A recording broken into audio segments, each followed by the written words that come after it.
नमस्कार, मैं प्रवीण प्रियदर्शी अभी सिमरिया धाम में है, सर्वमंगला आश्रम में। और हमारे साथ बैठे हुए हैं संत स्वामी चिदात्मन महाराज जी, जिनका बहुत बड़ा योगदान है सिमरिया घाट को कहिए कि धाम में विकास की ओर बढ़ाने में। आज से नहीं, लगभग 30-40 वर्षों से ये लगे हुए हैं सिमरिया के विकास में, सिमरिया के उत्तरोत्तर विकास में इनका महती योगदान है। और धार्मिक और आध्यात्मिक दृष्टिकोण से देखा जाए तो ये लोगों को हर दिन सही मार्ग पर चलने का हमेशा से मार्गदर्शन देते रहे हैं। सुबह से शाम तक भक्तों से, श्रद्धालुओं से मिलना, और उसके साथ साथ गंगा की अविरल गंगा हो इस पर, और प्रदूषण के खिलाफ इनका लगातार अभियान चल रहा है। गंगा को स्वच्छ रखने के लिए भी ये पदयात्रा भी किए हैं, कई बार कई जगह गए हैं, कई धार्मिक स्थलों से अभियान की शुरुआत की है। तो मैं आज इनसे जानते हैं कि कल्पवास कब से लगता है और इसका पौराणिक इतिहास क्या है, फिर कार्तिक स्नान जो किया जाता है इसका क्या महत्व है। तो बाबा, सबसे पहले तो प्रणाम न्यूज विस्टा बिहार की ओर से। और सबसे पहले ये बताएं कि ये जो कल्पवास लगता है सिमरिया में, ये कब से लग रहा है? यह अनादिकाल से चला रहा है। आदि कुंभस्थली सिमरिया धाम सतयुग से ही प्रशस्त है, और सतयुग में आदि सतयुग से जिस समय ऋग्वेद का अनुसंधान हुआ, वेद का विभाजन जब व्यास भगवान ने 4 भागों में किया, उसमें सर्वोपरि ऋग्वेद कहा जाता है। ऋग्वेद काल में इसका अनुसंधान हुआ कि युग 4 होते हैं, सतयुग, त्रेता, द्वापर और कलयुग। इस पुनीत माह में सतयुग का अनुसंधान अक्षय नवमी को हुआ, इसलिए आज भी अक्षय नवमी ज्योतिष शास्त्र के अनुसार अपने आप में विशिष्ट और सनातन धर्मावलंबियों की आस्था विश्वास का केंद्र बना हुआ है। उन्होंने यह अनुसंधान किया कि वह अमृत जो प्रकृति में वर्तमान है, और इस पुनीत माह में उसको लेकर के एक घड़ा में धन्वंतरी महाराज प्रकट हुए, जो समुद्र मंथन से प्रकट। तो समुद्र तो शास्त्र भी समुद्र है जी। जल का यह अगाध प्रवाह भी समुद्र है। तो शास्त्र मंथन में यह अपने आप में विशिष्ट स्थान लिया, और इसलिए इस पुनीत माह में धन्वंतरी जयंती भी मनाया जाता है। और अनुसंधान की वह पराकाष्ठा जो आज दीपावली के रूप में है। तो दीपावली में सबसे पहला अनुसंधान हुआ कि वह जो काल से अतीत है, जिसकी मृत्यु नहीं होती, जिसके संतानवत काल भी है, वह काली षष्ठी देवी के रूप में जब वह प्रकट होती है, तो उसका जो है सो 3 गुण, सतोगुण, रजोगुण और तमोगुण में यह द्वैत जगत होता है। और उन्होंने इस अनुसंधान में कहा कि षष्ठी देवी के रूप में हमारे सामने ये सूर्य है, इसलिए अनादिकाल से सूर्य की उपासना इस पुनीत माह में चली आ रही है। सूर्य षष्ठी व्रत के नाम से विख्यात है, और पुण्यात्मा वृंद इससे लाभान्वित होते हैं। और माँ लक्ष्मी का प्राकट्य भी इसी पुण्य तिथि को हुई, इसलिए लक्ष्मी पूजा भी अनादिकाल से चला रहा है। यह दक्षिणी सीमा है, इसलिए यह अनादिकाल से सिमरिया के नाम से विख्यात है।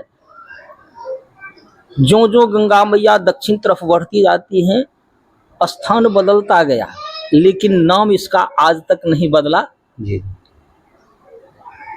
तो सिमरिया में राजा विदेह समुचित व्यवस्था कर देश देशांतर के पुण्यात्मा वृंद यहाँ पधारते थे, विद्वान संत ऋषि मुनि महात्मा पधारते थे, सबों की समुचित व्यवस्था होती थी और वे सब के सब कल्पवास पूरा 1 महीना शरीर की साधना के साथ साथ शास्त्र और उनके द्वारा हमारा समाज भी पूर्ण व्यवस्थित होता था। इसलिए विश्व में मिथिला अपने आप में अनादिकाल से एक विशिष्टता रहा है और यहाँ के राजा मिथिलेश विश्व प्रसिद्ध रहे हैं, जो शरीर में रहते हुए भी वे शरीर से उपरम अर्थात तत्वात्मक ज्ञान प्राप्त होने के कारण वे सांसारिकता से उपरम हो चुके थे, इसलिए उन्हें विदेह कहा जाता था। और द्वादश कुंभ में आदि कुंभ स्थली भी सिमरिया कही जाती रही है जी। कारण 12 वर्षों पर तुला की संक्रांति में सूर्य चंद्रमा और बृहस्पति के योग से यहाँ का कुंभ योग होता था जी। और प्रत्येक वर्ष तुला की संक्रांति में यहाँ कल्पवास की प्रथा अनादिकाल से चली आ रही, जो कालांतर में लुप्त हो गया। हमारी भारत में सैकड़ों वर्ष तक पराधीनता की बेड़ी में जकड़ी रही और यहाँ की बहुत सारी प्रथाएं लुप्त हो गई जी। जिसे फिर धर्म प्राण भारत के धर्म प्राण पुण्यात्मा वृंदों के सौजन्य से पुनर्जागृत हुआ और बाबाजी भी एक निवेदक था कि हम लोग अपने अतीत के गौरव को प्राप्त कर भारत माँ को गौरवान्वित करें। वर्ष 2011 में यहाँ कुंभ का योग बना था, तो नेतृत्व तो आपका ही रहा था, उसमें हम लोग तो आए थे जी? नहीं, बाबाजी एक निवेदक था जी और नेतृत्व विद्वत समाज का होता है, संत समाज का होता है, साथ ही साथ हमारे जो उस प्रकार के प्रभु संपन्न जिला के होते हैं, प्रांत के होते हैं, राष्ट्र के होते हैं, उनका होता है और उस समय उन सबों के समुचित योगदान से यह सब प्रकार से सफल हुआ। 2017 में महाकुंभ, उसमें भी हमारे प्रांत के सुशासक जिनके कुशल नेतृत्व में यहाँ का वह महाकुंभ भी सफल हुआ और उनके कर कमलों से ही उद्घाटन भी हुआ जी। तो यह पुनर्जागरण का क्रम है और इस प्रकार से पुनर्जागृत हुआ तीर्थराज प्रयाग का, उसके बाद पुनर्जागृत हुआ हरिद्वार का जी, पुनर्जागृत हुआ नासिक का जी। 4 के साथ साथ पुनर्जागृत हुआ यह भी सिमरिया धाम का जी। था कि श्रद्धालु जो यहाँ आते हैं कई राज्य से आते हैं और कल्पवास करते हैं, तो कार्तिक मास में गंगा स्नान का क्या महत्व है, ये श्रद्धालुओं को बताएं। अभी कहा गया सज्जु का प्राकट्य इस महीना में हुआ। ऐसे तो गंगा मैया का केवल गंगा गंगेत योब्रियात योजना नाम सतैरपि मुचते सर्व पापेभ्यो स्वर्ग लोकम से गच्छति।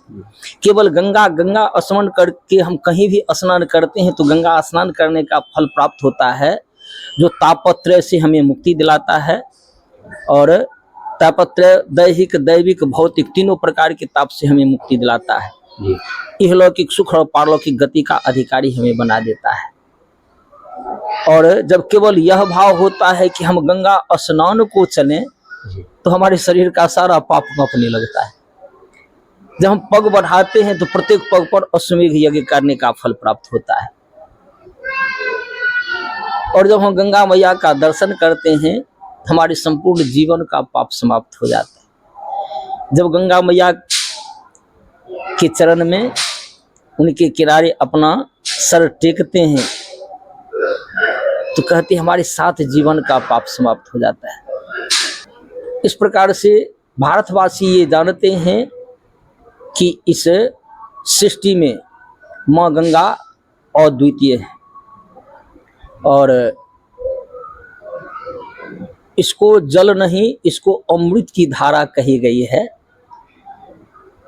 जब ये धराधाम पर पधारी तो सगर के पुत्रों का उद्धार तो की ही, अभी तक कितने पातकियों का उद्धार कर चुकी है। इसलिए जिनको आस्था है, विश्वास है, वे पाप ताप से मुक्ति के लिए भाव करते हैं कि स्नान के लिए चलें। और पुनीत कार्तिक महीना जिसका अभी अभी वर्णन किया गया, जिसमें सज्जू का प्राकट्य हुआ, जिसमें धन्वंतरी महाराज अमृत का कलश लेकर के प्रकट हुए, जिसमें लक्ष्मी मैया का प्राकट्य हुआ,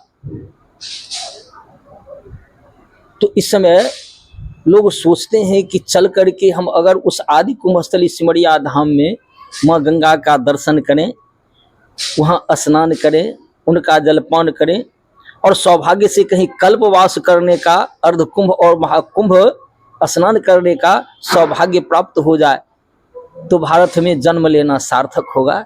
इसलिए पुण्यात्मा वृंद प्रतिवर्ष यहाँ कल्पवास के लिए पधारते हैं। तुला की संक्रांति में प्रत्येक 6 वर्षों पर अर्धकुंभ और प्रत्येक 12 वर्षों पर महाकुंभ जो जागृत हो गया है उसमें पधारते हैं। इस चैनल को लाइक और सब्सक्राइब करें। इस तरह का वीडियो देखने के लिए आप एक बार इस चैनल को जरूर सहयोग करें। धन्यवाद।